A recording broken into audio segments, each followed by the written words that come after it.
सब जानते हैं कि इंसान को मिट्टी से बनाया गया है, कुरान में भी यही दर्ज है। तो जब आप किसी इंसान का जिस्म का कोई भी कटा हुआ हिस्सा देखते हैं या अपने जिस्म को छूते हैं तो ये मिट्टी तो हरगिज़ नहीं, इसको थोड़ा सा काट के अगर पानी में मिक्स करेंगे तो ये मांस ही रहेगा, मिट्टी नहीं बन जाएगा।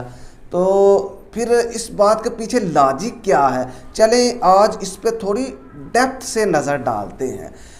आप जो चीज़ें भी ज़िंदगी में खाते हैं वो सब किसी ना किसी तरीके से मिट्टी से ही आई होती है। डायरेक्टली इंसान का मांस जो है वो मिट्टी नहीं है, लेकिन फिर ये मिट्टी से बना कैसे?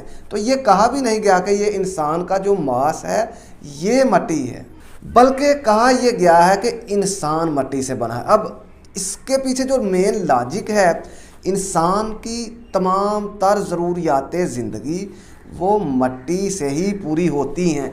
आप मुझे कोई एक ऐसी चीज़ बता दें जो कि मिट्टी से ना आई हो। आप कह सकते हैं कि ये तो दूध है, ये तो भैंस से आता है, तो जो भैंस चारा ले रही है वो चारा तो मिट्टी से आ रहा है, ज़मीन से आ रहा है, तो इनडायरेक्टली आपने प्रोसेस से वो मिट्टी की एनर्जी ही ली है।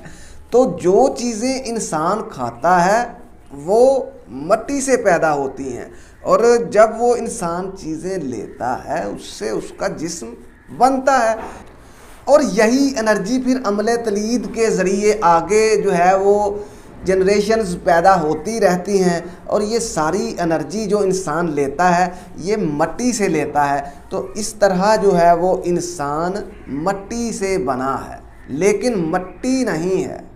इंसान मिट्टी से बना है लेकिन मिट्टी नहीं है। अब ये बात अलग है कि जाना भी इसको वापस मिट्टी में ही है।